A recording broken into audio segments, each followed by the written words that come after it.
E se a régua dos juros for quebrada em 2025? No Terraço Cast de número 458.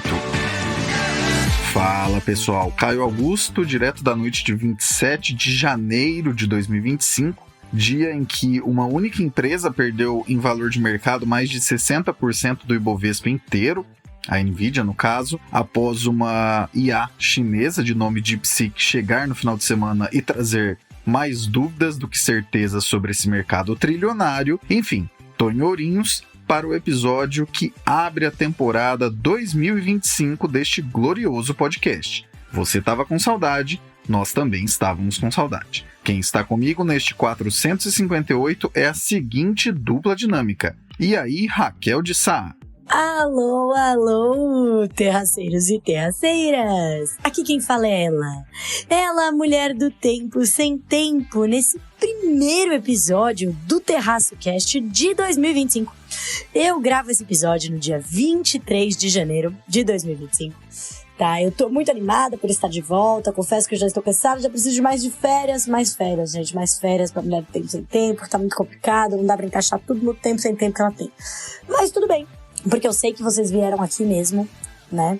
Caio Augusto, né? Minhas companheiras de podcasts, Fê, quer dizer, de um podcast, de episódios no plural, né? Vocês todos só vieram aqui para ouvir o quê? A previsão do tempo, né? A previsão do tempo para os próximos dias é de tempo quente, gente. Finalmente, né? Finalmente a gente teve aquele verão. O verão finalmente chegou, ele está aqui batendo a nossa porta, né? E ele chegou bem chegando, né, gente? Tá muito quente, né? Nos últimos dias, aqui hoje é quinta-feira, dia 23, mas nos últimos dias, de segunda até agora, eu quase morri de calor, foi bizarro. E eu imagino que todos vocês também. Eu agradeço ao Deus ar-condicionado, ao Senhor que inventou esta maravilha chamada ar-condicionado, né? A gente pode chamar aqui a Fê, né, que gosta de falar de coisas modernas, dessas né, inovações e o ponto de vista para os investimentos. Eu coloco aqui um desafio para a Fê falar sobre a inovação do ar-condicionado, né? O que aconteceu? Porque foi uma loucura, uma revolucionária, eu chamaria da quarta revolução industrial. Não é inteligência artificial, ela já foi, e ela foi o ar-condicionado. Mas, né, essa é a minha questão introdutória aqui, da Mulher do Tempo Sem Tempo para esse Terraço Cast primeiro de 2025.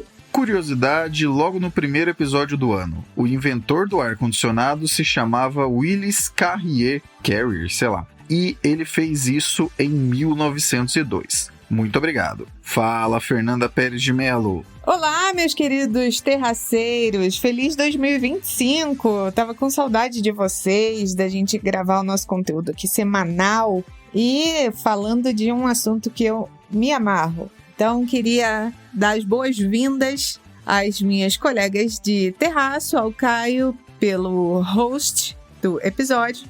E vamos nessa. Assunto que você adora? Vou chutar. Tecnologia. Um adendo. Renata Couto em breve estará conosco por aqui também. Logo teremos o trio mais amado do Brasil escalado em completude. Estamos de volta e, pós-recesso, marcha máxima. Vamos ao 458.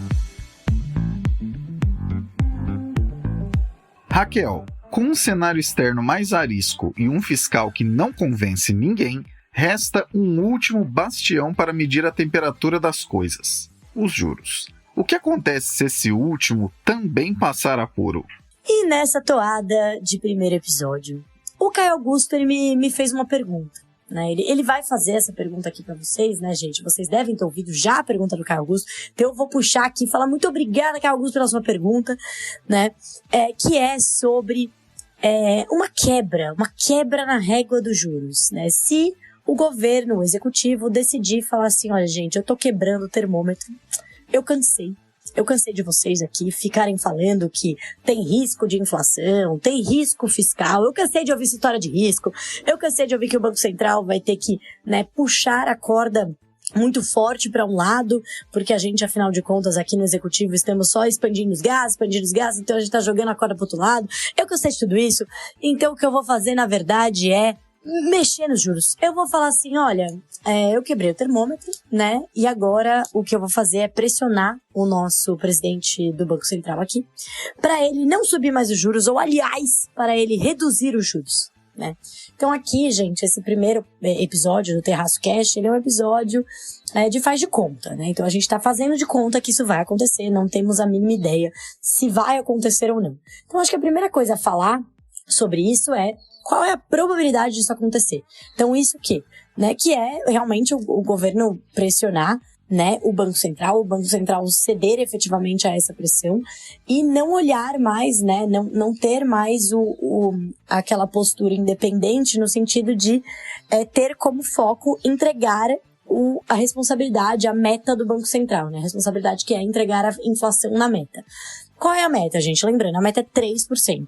Ah, mas e aquele teto e o centro? Né, eu sempre falo aqui que eu não gosto de falar de centro de meta, eu gosto de falar da meta, que é 3. E ela tem um limite de tolerância de 1,5 para cima e 1,5 para baixo. Então a gente tem até 4,5 para cima, né? E até 1,5 para baixo. Tem uma questão importante aqui, que a regra, né? A carta que Gabriel Galípolo enviou ao governo, ao executivo, ao presidente, né, no começo desse ano de 2025, dizendo que não cumpriu a meta em 2024, ela vai continuar existindo, mas agora, como a gente está falando de uma meta contínua, ela não é mais ano calendário, a cada 6 meses, né, basicamente assim, o governo vai ter que olhar nos próximos 6 meses se o acumulado em 12 meses da inflação, que é aquele que a gente costuma olhar, o número que a gente costuma olhar, onde está a inflação hoje, a gente olha o acumulado em 12 meses. Se esse acumulado em 12 meses passar do teto da meta, do limite superior, aí o Banco Central tem que enviar essa cartinha ali pro presidente e dizer assim, olha, esses são os motivos pelos quais a inflação está fora da meta, é isso aqui que a gente vai fazer para tentar retomar, né, para trazer a inflação de volta da meta, isso, e levaremos tanto tempo para entregar. E aí passa-se a ser um pouquinho subjetivo. Então isso é importante, tá? Esse ponto é importante pra gente falar da probabilidade disso acontecer, né? Dessa jogada fora do termômetro. Por quê? Porque uma das vias para que isso aconteça é um pouco essa subjetividade. Porque daqui 6 meses, como a gente passou do ano calendário agora para efetivamente, né, a meta contínua, daqui 6 meses o governo vai ter que, se continuar fora do limite superior, que é provável que vai acontecer, o Banco Central vai ter que enviar essa carta. E quando enviar essa carta, ele mesmo vai falar quando ele entrega. Então não é que nos próximos 6 meses, se continuar fora da meta, ele tem que falar, não, olha, eu não atingi de novo e tal. Não, ele tem que explicar. Só que ele pode dizer que, olha, presidente, a gente vai entregar essa meta daqui 3 anos, né? Ele pode falar isso, né? Nesse regime da meta contínua. Então é claro que vai ser muito esquisito, porque todo mundo sabe qual é o horizonte relevante, né?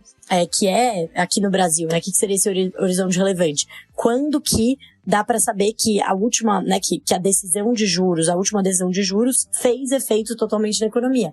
Isso normalmente a gente olha 3 trimestres para frente, por isso que esse é o horizonte relevante de política monetária do Banco Central.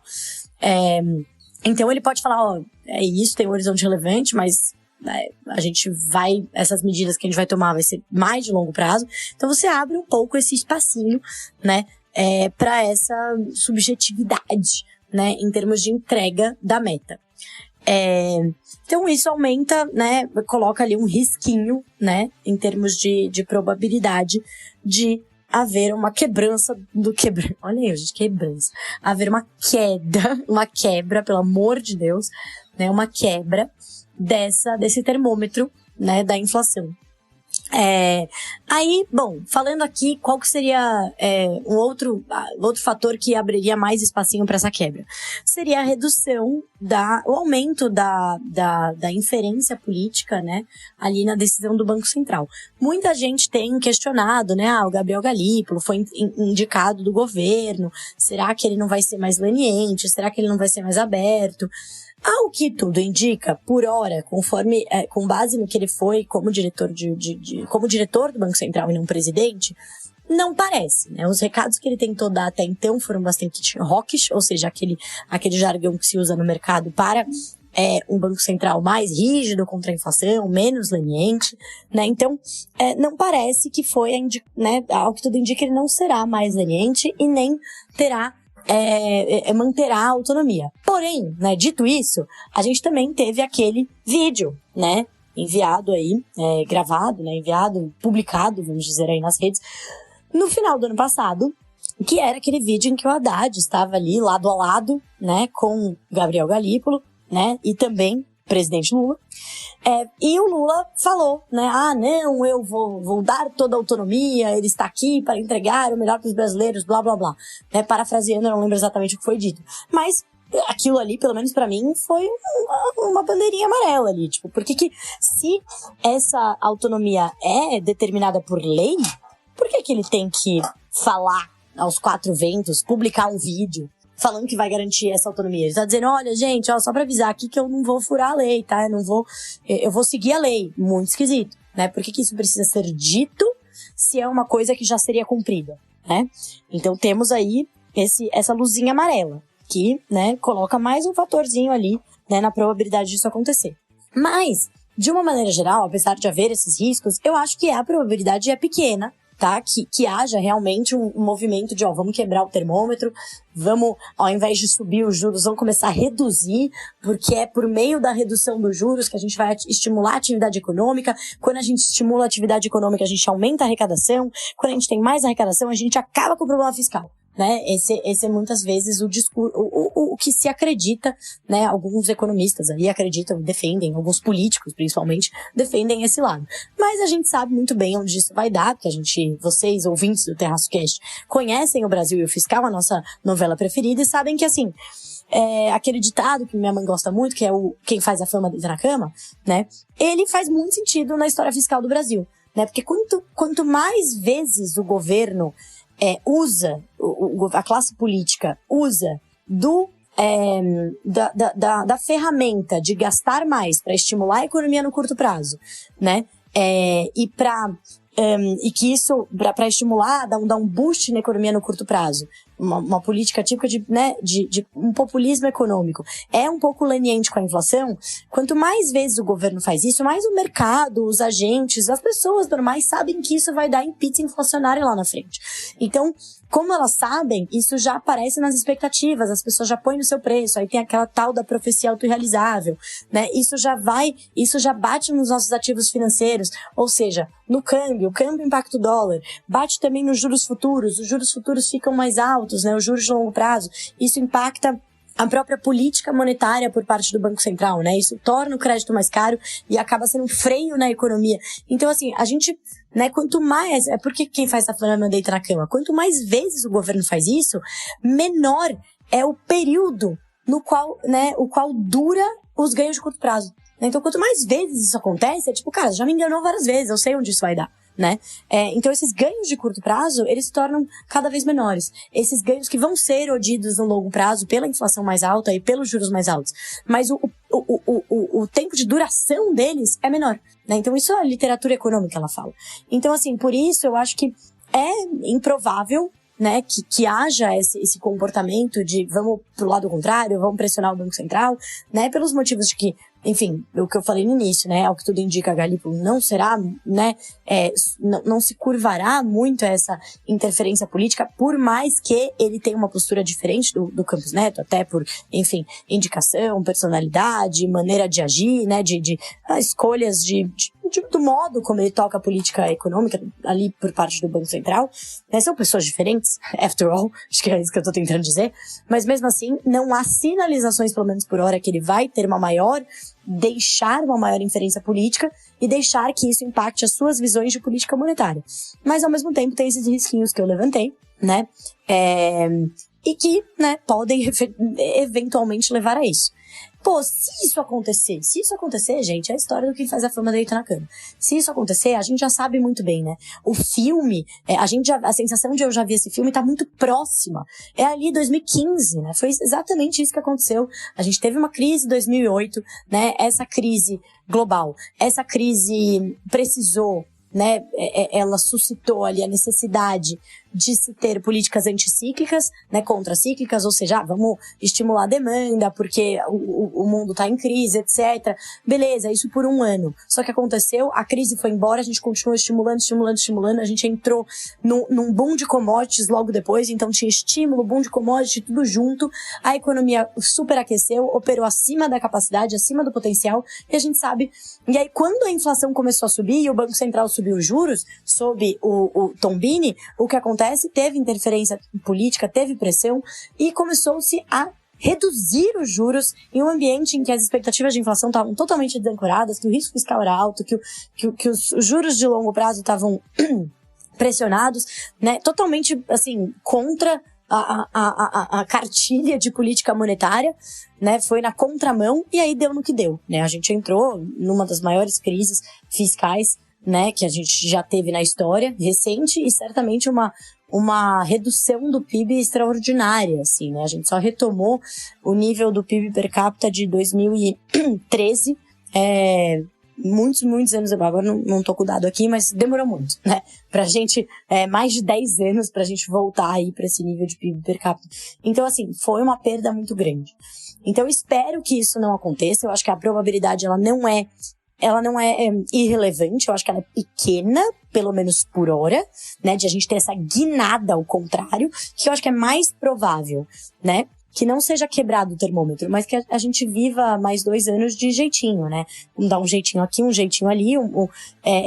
O país, a gente deve ver uma redução do crescimento econômico esse ano, né? Pode ser que conforme o ano eleitoral se aproxime, né, que seria o ano que vem, a gente tenha maiores gastos fiscais, isso pode piorar ainda a situação, mas eu acho que pelo lado do Banco Central a gente não deve ver, né, um Banco Central leniente, um Banco Central que vai, inclusive, né, virar ao contrário a cartilha de política monetária e começar a reduzir os juros. Se isso acontecer, a gente pode ter uma situação ainda pior lá na frente, infelizmente. Pessoal, bola no chão agora sobre esse assunto. Gostaria de frisar aqui o ponto que a Raquel comentou sobre não termos a menor ideia do que vai acontecer, se Galípolo irá mesmo agir como Tombini no período Dilma ou não. O que estamos colocando aqui é o que costumamos chamar de conteúdo semente, aquele que pode germinar no futuro para que ninguém venha com papo fiado do tipo "Nossa, ninguém sinalizou que isso aconteceria", ou aquela frase que particularmente odiamos nesse podcast: "Economistas só erram previsões". Pois bem, a missão dupla do Banco Central do Brasil, constitucionalmente estabelecida, diga-se de passagem, envolve tomar conta do mercado de trabalho e alcançar a meta de inflação. No presente momento, os dois estão apertados. Estamos em pleno emprego, na verdade até abaixo disso, uma situação ainda mais pressionada, e a inflação está acima do teto da meta. O que significa que os juros tendem a agir mesmo em direção a um ritmo mais restritivo. Os juros têm que subir, no caso. Raquel explicou de maneira magistral e vale ouvir com calma, talvez até mais de uma vez. Mas em resumo, bem resumido, se a régua dos juros também for quebrada, o resultado será de inflação muito acima do esperado. Nível plano cruzado e loucuras à lá anos 80? Muito provavelmente não, mas ao menos não permitindo que, caso a régua seja quebrada agora, que o remédio seja muito mais amargo quando alguém sério passar a liderar nossa autoridade monetária. Avisados vocês todos estão. Tomara que não seja preciso retomarmos esse episódio no futuro para dizer: te contamos faz um tempão o que aconteceria se fizessem essa cagada.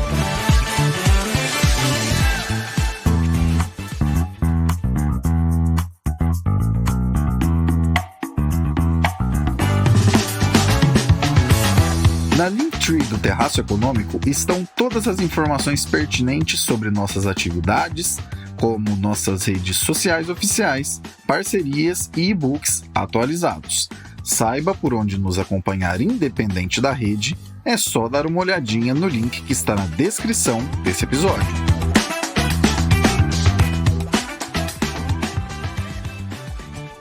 Boletim Internacional. Raquel, o primeiro mandato de Trump e o período de Biden representaram um avanço no populismo econômico no Tio Sam. Vai valer a pena a continuidade disso em Trump 2? O que podemos esperar? E agora, antes de dar tchau, eu venho aqui com o segundo tema, não é mesmo? Invadindo o espaço de minha colega querida aqui, que não trouxe E agora, aos 45 do segundo tempo, eu venho aqui com um segundo tema. Antes de dar tchau para vocês vão cansar de me ouvir hoje com 2 temas, né? Então, no segundo tema aqui, estou invadindo a área, né, o local de fala aqui da minha querida amiga de podcast, Renata, para falar do Boletim Internacional. E é claro que o Boletim Internacional só poderia falar de um tema, né? Donald Trump. E eu queria dar um passo para trás, né, por sugestão do Caio Augusto, e falar não granularmente, né, do que o Trump prometeu, o que ele fez, o que ele falou no seu discurso, né, de posse, que aí ele falou sobre, enfim, tirou os Estados Unidos da OMS, tirou os Estados Unidos do Acordo de Paris, falou logo depois do discurso de posse, né, falou em Davos que que o Banco Central americano tinha que cortar a taxa de juros, que inclusive todo mundo tinha que cortar a taxa de juros no mundo, que os juros estavam muito altos, né, que ele entendia muito mais de política monetária do que esse povo todo. O que mais que ele falou? Ele declarou emergência energética, né, falando que drill, baby drill vai rolar, ou seja, vamos aqui, né, incentivar a produção de petróleo nos Estados Unidos, algo que é inclusive questionável, tá? Eu tenho ouvido algumas reportagens, né, lido alguns papers aqui dizendo, né, que não necessariamente isso vai acontecer. Mas é meio óbvio, né? Porque se o preço tá muito baixo, e inclusive esse foi um outro ponto que o Trump também trouxe nas suas primeiras falas, que ele ia insistir que a Arábia Saudita mantesse ali o preço do petróleo, etc. Com esse preço muito baixo, gente, aí, né, não vai rolar. Porque você ajuda a inflação, mas ao mesmo tempo você ajuda o bolso dos americanos, mas ao mesmo tempo você desincentiva a produção. Então o tal do drill, baby drill, talvez não role, né? Então tem esse ponto. Então, além de emergência energética, ele também declarou emergência na fronteira, né? Então isso permite, né, ele decretar esses estados aí de emergência, permite com que ele tome algumas decisões mais rápido, sem passar por todos os trâmites legais aí, estruturais pelo Congresso e tudo mais, né? Ele não é bobo nem nada. Enfim, aí teve aquela outra decisão que ele tomou, né, dentro desse contexto migratório, de que os nascidos nos Estados Unidos não seriam mais americanos, né, se eles não fossem filhos de americanos, o que acaba ferindo uma cláusula da Constituição. A gente sabe que a Constituição americana ela é bem pequena, ela é a mesma Constituição desde sempre, quando os Estados Unidos se tornou independente, e a jurisdição americana é muito por jurisprudência, né, a base legal. Então, já houve uma decisão da Suprema Corte em 1800 e alguma coisa, né, em que foi discutida essa questão, justamente essa lei, né, sobre a determinação de todos os nascidos nos Estados Unidos, e foi definida como inconstitucional, né, uma medida ali que iria contra esse aparato legal, né, contra esse arcabouço. Enfim, então provavelmente essa não vai levar a nada, mas várias outras vão levar a muita coisa. E o que a gente viu foi um primeiro excerto, né, a primeira demonstração do que vai ser a política do Trump. A gente viu nesse fim de semana, né, que foi o primeiro fim de semana, aí, acho que depois da posse, que foi ele deportando alguns cidadãos ali colombianos de volta para a Colômbia, e a Colômbia não aceitando, né? Então o presidente colombiano não aceitou.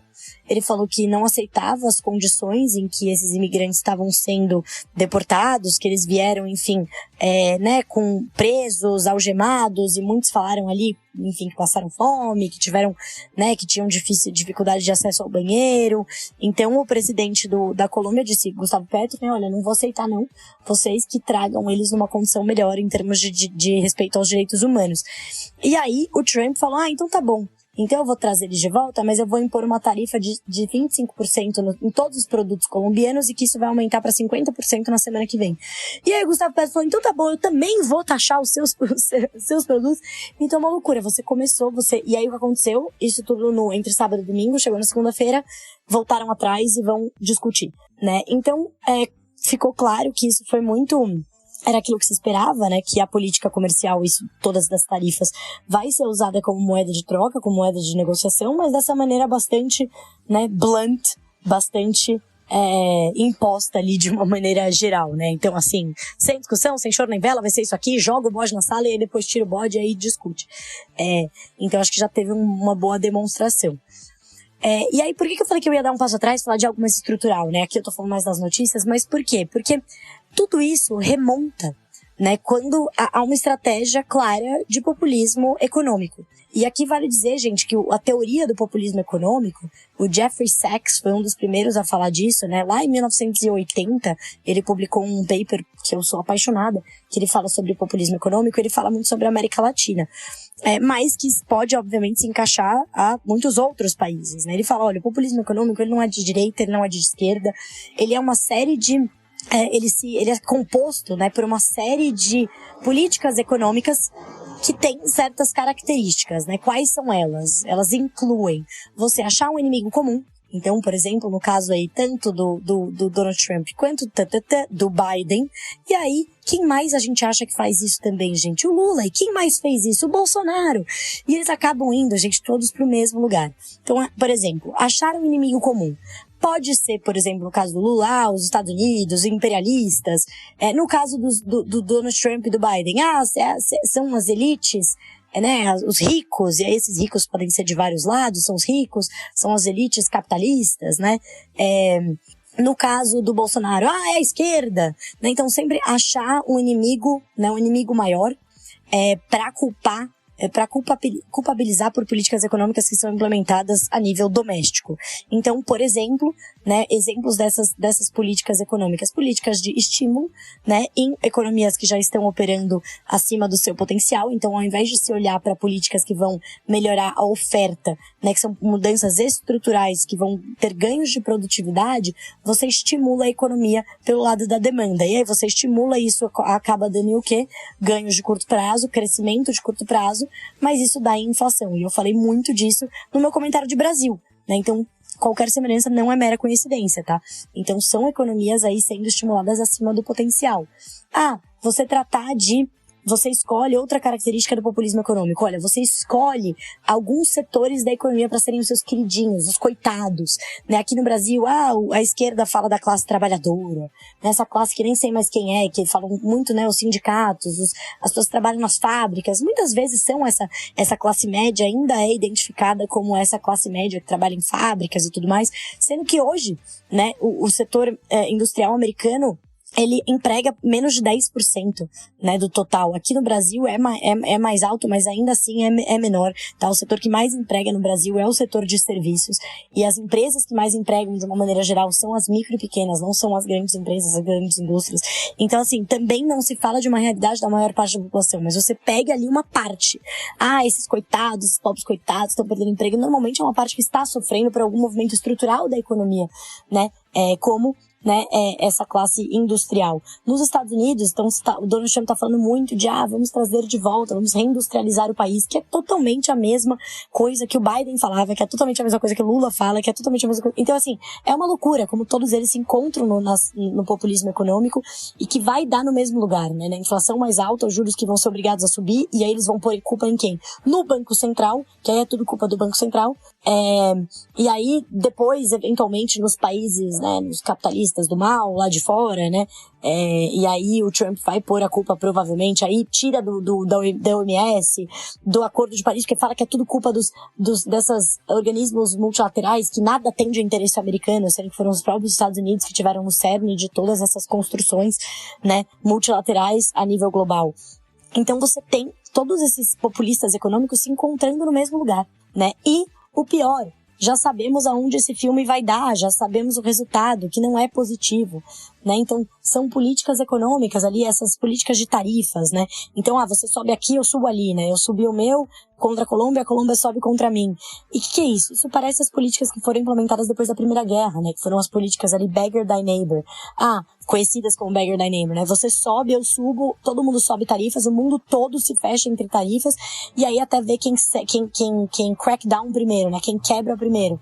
E aí são os países que dependem mais do comércio internacional. Mas todos eles sofrem. Primeiro são os que dependem mais, depois vai todo mundo.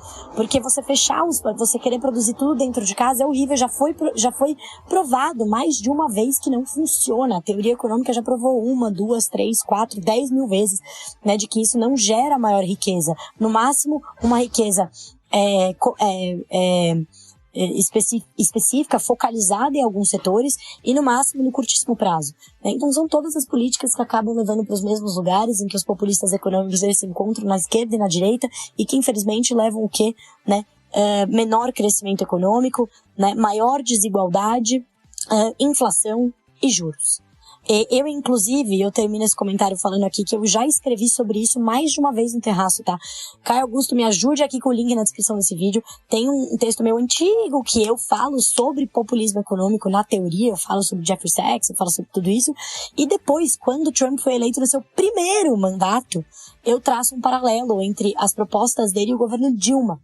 Para vocês verem como qualquer semelhança não é mera coincidência. Antes mesmo de começar o comentário, aqui vai um toque bem sincero. Se você fala ou conhece quem fala bobagens como a atuação neoliberal dos Estados Unidos com Trump, saiba que realmente você não tem a menor ideia do que diz. Liberalismo, neoliberalismo ou algo que o valha envolve ampliar presença em outros mercados, reduzir a atuação do Estado e buscar colocar mercados no maior número de atuações possíveis. Nesse momento, Trump coloca na mesa algumas promessas que isolam o país, ou de maneira mais educada, fazem com que o americaninho médio provavelmente pague muito mais caro em bens do seu dia a dia. E, pelo amor de Deus, se você fala essa asneira de isso é neoliberalismo, verifique o dicionário ou converse com a lógica. Aqui, pessoal, não tem muita novidade em relação ao que falamos há anos no Terraço Cast a respeito do que acontece na economia global desde que as coisas do novo normal foram voltando ao velho normal. Todo mundo querendo produzir de novo em casa, querendo dar a entender que o seu país é o melhor do mundo e, claro, umas pitadas generosas de brigas desnecessárias e desintegração de comércio entre fronteiras. Esse caso da Colômbia foi anedótico da postura bully de Trump. Ao ameaçar taxar a importação do que vem de lá, no fundo ele ameaçou 40% da exportação do café colombiano, que hoje vai para os Estados Unidos, e ao mesmo tempo ameaçou o consumidor americano, que por muito pouco quase viu um aumento de 25% em uma commodity que atualmente já está no maior valor histórico por problemas nas safras no mundo inteiro. Achar inimigo maior, externo e colocar nele a culpa de tudo pode até funcionar para alguns desmiolados que torcem e não analisam absolutamente nada. Mas as burrices econômicas que fizerem os preços subir nas gôndolas não têm ideologia. Trump e Lula podem ser muito diferentes em termos ideológicos, mas ambos acreditam no fazer o meu país grande de novo, ou alguma besteira do tipo, com fórmulas fracassadas, caras e absolutamente ineficientes. Só existe uma diferença entre o Brasil e o Tio Sam nesse quesito agora. Por aqui, a gente já sabe onde esse filme vai dar. Por lá, ainda vão uns 2 anos de festa antes da ressaca chegar. Populismo cobra a conta, e ela é muito explícita. Chega quando você vai comprar qualquer coisa. Se Trump cumprir as promessas todas que anda fazendo, que envolve, por exemplo, taxar em 25% o México e o Canadá, que são os maiores parceiros comerciais dos Estados Unidos, e a bravata de taxarem ao menos, estou usando as palavras do Trump, ok? De taxarem ao menos 100% todos os países do BRICS. Caso ele realmente siga com essas promessas, isso acabará prejudicando mercados ao redor do mundo todo. Vai reduzir a integração global de valor e, claro, tornará a vida do americaninho médio pior. E, de novo, como o pessoal na América não sabe como isso funciona, alguns até irão aplaudir enquanto isso acontece. A burrada que o Reino Unido cometeu com o Brexit, que isolou a ilha da rainha, do rei, isolou a ilha do rei do continente rico logo ao lado, pode ser multiplicada por muitas vezes agora na antiga colônia britânica, que são os Estados Unidos.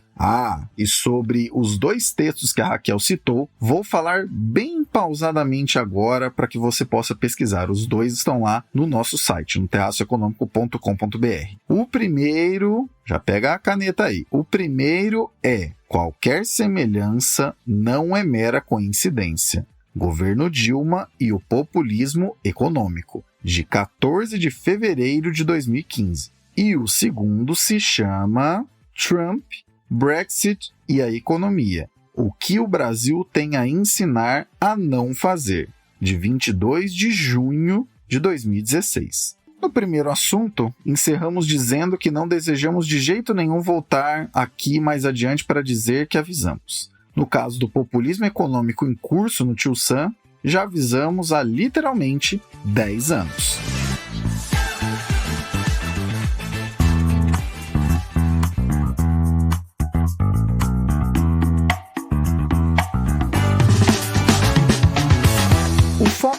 produção de conteúdos do Terraço Econômico está em traduzir, desmistificar e falar para ser entendido.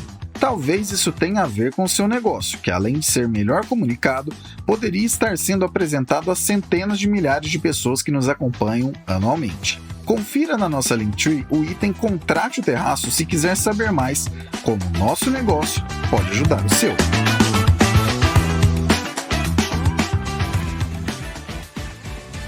Fernanda, a celeuma de tirar o TikTok do ar nos Estados Unidos foi adiada por Trump.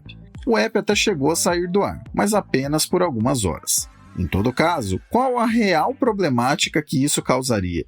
E o que não está sendo dito sobre esse assunto? Bom, eu tô gravando isso aqui na data da posse do Trump à presidência dos Estados Unidos. Até hoje, o TikTok ficou banido nos Estados Unidos por um dia. E esse caso de possível banimento definitivo do TikTok nos Estados Unidos traz à tona uma série de questões econômicas, tecnológicas e culturais que vão muito além de uma simples mudança de plataforma para os usuários, tipo quando o Twitter sai do ar e a gente vai para outra plataforma. É um pouco além disso. A decisão da Suprema Corte Americana de ouvir os argumentos sobre a lei que exige que a ByteDance, que é a empresa proprietária do TikTok, venda o TikTok a uma empresa americana ou encerre as suas operações no país, colocou o TikTok sob os holofotes, né, no centro da discussão, com implicações muito profundas, tanto para os criadores de conteúdo, quanto para a indústria da tecnologia como um todo, e é meio sobre esse embate que a gente vai falar hoje. No centro da discussão está a alegação de que o TikTok representa um risco à segurança nacional. Então, o governo dos Estados Unidos está afirmando que a ByteDance, que é sediada na China, poderia compartilhar dados dos usuários do TikTok, né, produtores de conteúdo e pessoas que assistem os vídeos. Esses dados poderiam estar sendo compartilhados com o governo chinês. Mas essas afirmações são controversas, já que, até o momento, não existe nenhuma evidência concreta apresentada publicamente. Essa falta de transparência gera críticas, especialmente de grupos que defendem as liberdades civis, alegando que forçar uma venda ou banimento pode violar a primeira emenda que protege a liberdade de expressão. Do ponto de vista econômico, o impacto seria muito grande. Já se estima que os criadores de conteúdo perderiam cerca de 300 milhões de dólares em receitas só no primeiro mês de um eventual banimento. Além disso, as empresas concorrentes como a Meta dona do Facebook, Instagram, né, e a Alphabet, dona do Google, que essas empresas, né, que controlam o Reels do Instagram, o YouTube Shorts, elas respectivamente poderiam se beneficiar dessa situação, já que essas plataformas vêm tentando replicar o sucesso do TikTok com vídeos curtos, vídeos virais, mas enfrentam desafios para alcançar o mesmo nível de engajamento do TikTok. Aqui entra um dos aspectos mais, eu diria, fascinante dessa história do TikTok, que é o algoritmo, porque funciona de uma maneira muito diferente das outras redes sociais que inicialmente se basearam no que é o ciclo social das pessoas, ou seja, as conexões entre pessoas e grupos. O TikTok construiu uma base em torno de um conteúdo, ou seja, a pessoa pode ter 0 seguidores e ter um vídeo viral. Então, isso significa que o TikTok prioriza o que o usuário gosta de assistir e não quem ele segue. Por exemplo, se você assiste um vídeo sobre jardinagem até o final, eu tô muito mãe de planta ultimamente, então vamos neste exemplo. A probabilidade de você ver mais conteúdo sobre plantas é muito alta. Essa abordagem revolucionou a forma que a gente consome conteúdo e ajudou o TikTok a construir uma base muito assídua, cerca de 95 minutos diários de uso médio por usuário, superando o YouTube e o Instagram. Mas o sucesso do TikTok não é só técnico, ele combina ciência e arte. A ciência está na sofisticação do algoritmo, que é constantemente ajustado com uma base de dados, e a arte, por outro lado, está na capacidade da empresa de intervir manualmente quando necessário, como quando detecta tentativas de manipulação por parte dos criadores de conteúdo. Essas intervenções ajudam a manter a experiência do usuário mais autêntica. E às vezes é até demais. Uma vez eu coloquei que eu tinha 10 anos de experiência no mercado financeiro, ele entendeu que eu tinha 10 anos de idade e a minha conta foi banida. Só para vocês verem o nível de intervenção que o TikTok faz nas contas. Bom, se o TikTok realmente for banido, há quem diga que os usuários vão migrar para alternativas como o Instagram e o YouTube. Mas a história recente sugere que isso não é tão simples. Na Índia, onde o TikTok foi banido em 2020, as plataformas locais não conseguiram preencher completamente o vazio deixado. Os criadores enfrentaram dificuldades para monetizar o seu conteúdo em outros aplicativos e o engajamento nunca atingiu os mesmos níveis. Isso reforça a ideia de que o TikTok não é só uma plataforma, mas é uma experiência de tecnologia avançada que combina a operação estratégica e uma cultura que coloca o usuário no centro. E aí, para fechar todo esse imbróglio, o caso do TikTok com os Estados Unidos reflete um momento de muita tensão entre inovação tecnológica e regulação governamental. Se por um lado existe preocupação sobre a segurança dos americanos, por outro lado, existe o risco de sufocar a concorrência e limitar a liberdade de escolha dos usuários. Essa batalha judicial nos Estados Unidos vai ser mais um capítulo dessa história complexa dos americanos pensando em formas de protecionismo, né, e formas de guerra comercial, com desdobramentos que são sentidos globalmente, inclusive no Brasil, onde o TikTok já é uma força dominante entre os jovens. Eu particularmente gosto muito do TikTok. E é isso, tô curiosa para saber como os jovens americanos vão lidar com a ausência de TikTok. Não foi o assunto aqui nesse episódio, mas isso que aconteceu no dia da ancoragem dele, sobre a IA chinesa provocando perdas imensas no mercado americano, existe uma esquisita relação de proximidade. Com um algoritmo mais eficiente e que faz com que as pessoas passem cada vez mais tempo utilizando em relação a outras redes e com uma disseminação de assuntos que não aparecem nessas outras redes, como as redes da Meta, o TikTok virou, abre aspas, problema de segurança nacional, fecha aspas, com muitas aspas. Não podemos descartar que o DeepSeek também seja colocado dessa maneira mais adiante. Sabe o que isso significa em termos práticos? É simplesmente o bom e velho capitalismo americano. Se o tio Sam está vencendo, é porque tem mérito. Mas, se alguém de algum outro lugar estiver vencendo, aí é concorrência desleal. Ah, mas isso só acontece para a rede social? Não. Acontece desde o suco de laranja brasileiro até mesmo itens ultra específicos, redes sociais e, como podemos aguardar, provavelmente entrará também nesse campo a inteligência artificial. Inclusive, vale lembrar uma edição de meses atrás da Reflexionários, a nossa newsletter, na qual falamos sobre a cor do uniforme do guarda fazer com que algumas pessoas finjam que não existe vigilância. Se você compra de verdade a ideia de que um app da China é ruim porque ele pega os seus dados, porque o governo vê os seus dados, eu sugiro que você desinstale imediatamente o aplicativo Messenger da Meta do seu celular, caso você o tenha. Porque se o TikTok não tem nenhuma evidência concreta de uso indevido de dados, a Meta pede nesse aplicativo, quando você faz o download dele, você não precisa nem usar, se você só baixar ele, a Meta pede, em específico, que você libere acesso a todos os dispositivos conectados a qualquer rede em que você estiver. Ou, em termos bem diretos,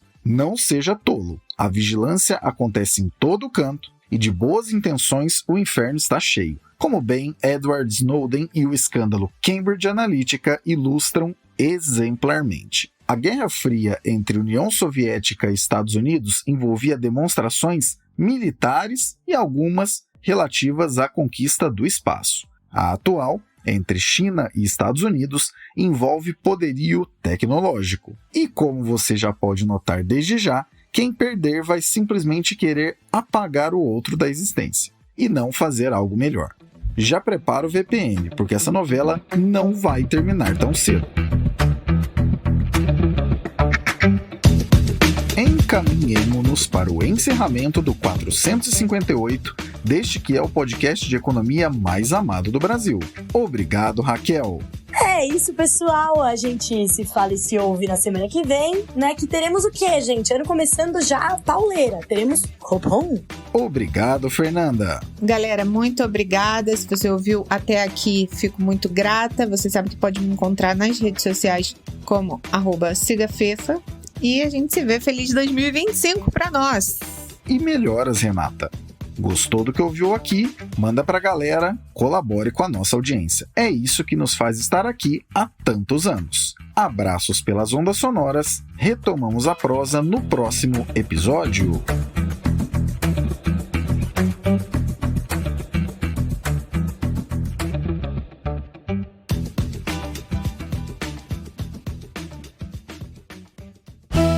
Este episódio foi editado por Atelas, soluções em áudio para podcasts. Encontre a Atelas nas redes sociais. É só buscar por @AtelasEdição.